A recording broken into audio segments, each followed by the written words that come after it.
السلام علیکم ورحمۃ اللہ وبرکاتہ۔ الحمد للہ رب العالمین والصلاة والسلام علی سید الانبیاء والمرسلین نبینا محمد وعلی آلہ وصحبہ اجمعین وبعد۔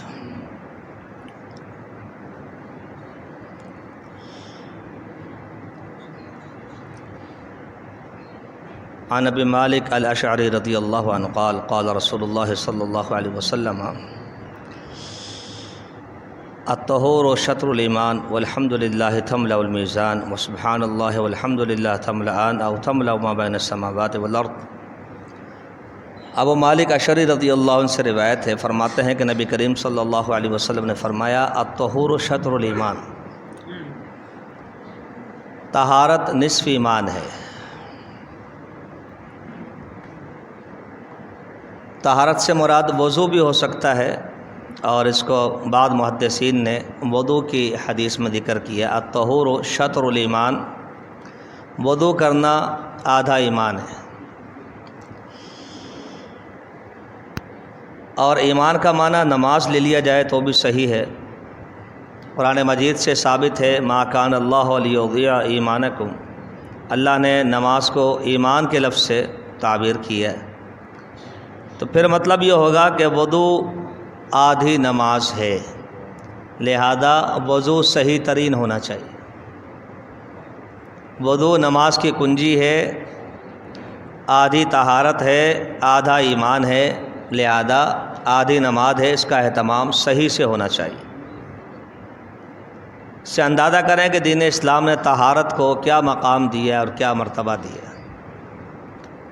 اللہ رب العالمین کا ارشاد ہے واللہ یحب المتطہرین، اللہ تعالیٰ پاکیزہ، پاک صاف اور طاہر رہنے والوں سے محبت کرتا ہے۔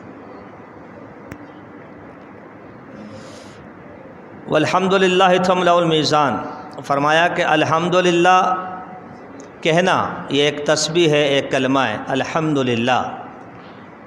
فرمایا اس کلمے سے میزان بھر جاتا ہے۔ میزان سے مراد کل قیامت کے دن قائم ہونے والا ترازو ہے، جو انصاف کا ترازو ہوگا، جو انسان کے اخلاص کو بھی تول لے گا۔ انسان کو بھی تولا جائے گا، اس کے اعمال کو بھی تولا جائے گا، اس کے اخلاص کو بھی تولا جائے گا، اس کی نیت کو بھی تولا جائے گا۔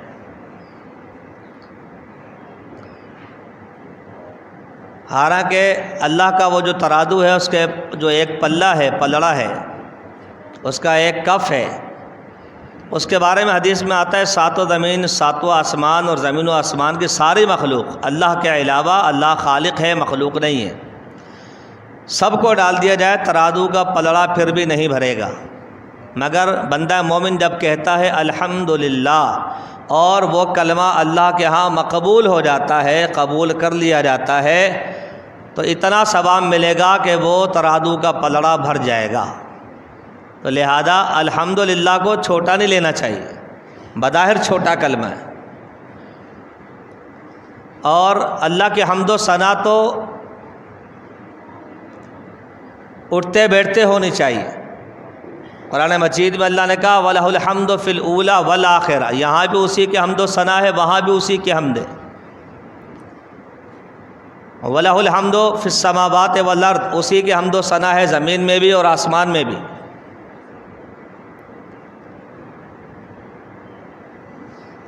وَإِن مِّن شَيْءٍ إِلَّا يُسَبِّحُ بِحَمْدِهِ وَلَٰكِن لَّا تَفْقَهُونَ تَسْبِيحَهُمْ، فرمایا کوئی چیز کائنات کی ایسی نہیں جو اللہ کی حمد و ثنا نہ کر رہی ہو، مگر تم اس کے حمد کو، اس کی ثنا کو، اس کی تسبیح کے کلمات کو سمجھ نہیں پاتے۔ وَسُبْحَانَ اللَّهِ وَالْحَمْدُ لِلَّهِ تَمْلَأَانِ أَوْ تَمْلَأُ مَا بَيْنَ السَّمَاوَاتِ وَالْأَرْضِ، فرمایا سبحان اللہ اور الحمدللہ جب بندہ یہ پڑھتا ہے تو زمین و آسمان کا خلا جو ہے یہ بھر جاتا ہے ثواب سے، اجر سے۔ سبحان اللہ والحمدللہ تملأ ما بین السماوات والارض، زمین و آسمان کے درمیان جو خلا ہے اس کو 500 سال کا جو خلا ہے مسافت کے اعتبار سے یہ بھر جاتا ہے۔ بڑے عظیم کلمات ہیں۔ صحیح بخاری میں ہے بندہ 100 دفعہ کہے سبحان اللہ و بحمدہ، تو اگر اس کے گناہ سمندر کے جھاگ کے برابر بھی ہوں گے تو اللہ تعالیٰ معاف فرما دے گا۔ اللہ کے ہاں محبوب ترین کلمے یہی ہے، سبحان اللہ و بحمدہ سبحان اللہ العظیم، صحیح بخاری کی جو آخری حدیث، اہتمام کرنا چاہیے۔ پھر فرمایا والصلاۃ نور، نماز باعث نور ہے، باعث روشنی ہے، باعث رشد و ہدایت ہے۔ حدیث میں آتا ہے جس نے نماز کی حفاظت کی 5 نمازوں کی، قیامت کے دن نور بھی ہوگی، برہان بھی ہوگی، نجات کا سبب بھی ہوگی۔ اور جس نے نماز کی حفاظت نہیں کی وہ اس کے لیے نور کا سبب نہیں ہوگی،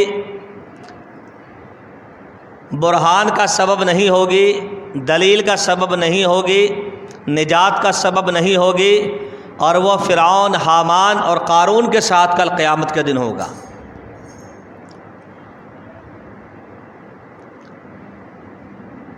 آج ہم نور کے روشنی کے متلاشی رہتے ہیں، یہ ہر چیز کو محیط ہے، اس کو آپ برکت بھی کہہ سکتے ہیں، اس کو آپ خیر بھی کہہ سکتے ہیں، اس کو آپ چین اور سکون بھی کہہ سکتے ہیں، اطمینان بھی کہہ سکتے ہیں، پرسکون زندگی بھی کہہ سکتے ہیں۔ تو نماز کے اندر نبی علیہ السلام نے فرمایا جعلت قرۃ عینی فی الصلاۃ، میری آنکھوں کی ٹھنڈک تو نماز میں ہے، میرے دل کی تسکین تو نماز میں ہے۔ کوئی پریشانی ہوتی نبی کریم صلی اللہ علیہ وسلم کو، کوئی مہم درپیش ہوتی، کوئی مسئلہ الجھ جاتا، حدیث میں آتا آپ نماز قائم کرتے تھے۔ اور ہمارے یہاں کیا ہوتا ہے، ذرا سی بھی پریشانی ہو جائے تو سب سے پہلے نماز کو خیر بات کیا جاتا ہے۔ بھائی مسجد نہیں جا رہے، آپ تو روز جاتے ہو، جی آپ چلیں بس میں ذرا پریشان ہوں آیا، پھر نہیں آتا۔ نبی کریم صلی اللہ علیہ وسلم بلال سے کہتے تھے رضی اللہ عنہ، بلال ارحنا بہا، اذان دو، نماز کی اقامت کہو، ہمیں راحت پہنچاؤ، ہمیں چین اور سکون پہنچاؤ۔ بس صدقۃ برہان، فرمایا صدقہ جو ہے تمہارے ایمان کی دلیل ہے، صدقے سے ہاتھ کبھی پیچھے نہ کھینچا کرو۔ ایک صحابی سیدنا مرثد یا ابو مرثد رضی اللہ عنہ جب مسجد میں آتے کچھ نہ کچھ لے کر آتے صدقہ کرنا، حتیٰ کہ کیک کا ذکر بھی ہے، یہ کیک آج نہیں چلا، حدیث میں بھی اس کا ذکر، کیک کا ٹکڑا لے کر آئے۔ ایک دن آئے تو بغل میں پیاز دبی ہوئی تھی، تو لوگوں نے حیرت سے کہا کہ پیاز تو کچی کھا کر آنا منع ہے، تم ثابت پیاز اٹھا کے لے آئے۔ انہوں نے کہا آج صدقہ کرنے کو کچھ نہیں تھا، تو میں نے کہا یہ بھی کام کی چیز ہے، کسی کے کام تو آئے گی نا۔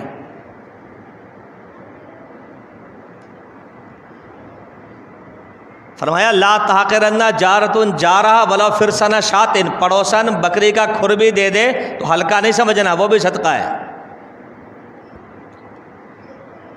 تو لوگوں نے کہا مرثد اتنا اہتمام کیوں کرتے ہو صدقے کا؟ کہا سمعت رسول اللہ صلی اللہ علیہ وسلم، میں نے اللہ کے حبیب سے سنا ہے، آپ فرماتے تھے ذل المؤمن یوم القیامت صدقتہ، کل قیامت کے دن مومن کو جو سایہ نصیب ہوگا وہ اس کے صدقے کی وجہ سے نصیب ہوگا، جتنا بڑا صدقہ ہوگا اتنا بڑا سایہ ملے گا۔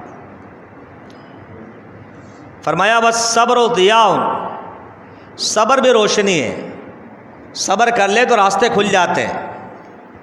جذبات میں اندھیرا ہے، دیوانگی میں، جنون میں اندھیرا ہے، صبر میں روشنی ہے، صبر سے رستے کھلیں گے، رستہ سجھائی دے گا میں کیا کروں۔ اور سورہ عصر میں 4 نکاتی ایجنڈا ہے ساری کائنات کے لیے، نجات پانے کے لیے، ایمان، عمل صالح، حق بات اور صبر کرنا۔ یہ طے ہو گیا کہ سارے کام کر لیں، اگر صبر نہیں ہے تو پھر کامیابی نہیں۔ بل قرآن حجت لک و علیک، فرمایا قرآن تیرے لیے حجت ہے، پڑھے گا، عمل کرے گا، ایمان لائے گا، نجات ہو جائے گی۔ او علیک، یا تیرے خلاف حجت ہوگا، ایمان نہیں لایا، ایمان لایا پڑھا نہیں، عمل نہیں کیا تو یہ تیرے خلاف حجت ہو جائے، تجھے جہنم میں لے جائے۔ پھر فرمایا کل الناس یغدو فبائع نفسه فمعتقها او موبقها، فرمایا کہ ہر شخص صبح گھر سے نکلتا ہے، وہ اپنے نفس کا سودا کر لیتا ہے، یا تو اس کو جہنم سے آزاد کروا لیتا ہے اپنے اعمال اور اخلاق کی بدولت، یا پھر اپنے کردار کی وجہ سے، بد اخلاقی کی وجہ سے اور معاملات میں خرابی کی وجہ سے اپنے نفس کو ہلاک کر دیتا ہے، جہنم کا سودا کر لیتا ہے۔ تو لہذا ہمیں اپنا فیصلہ کرنا چاہیے کہ ہمارا خروج کیسا ہے، ہمارا دخول کیسا ہے، ہمارے معاملات کیسے ہیں، ہمارا کردار کیسا ہے۔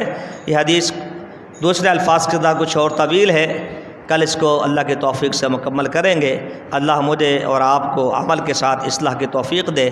وما علینا الا البلاغ۔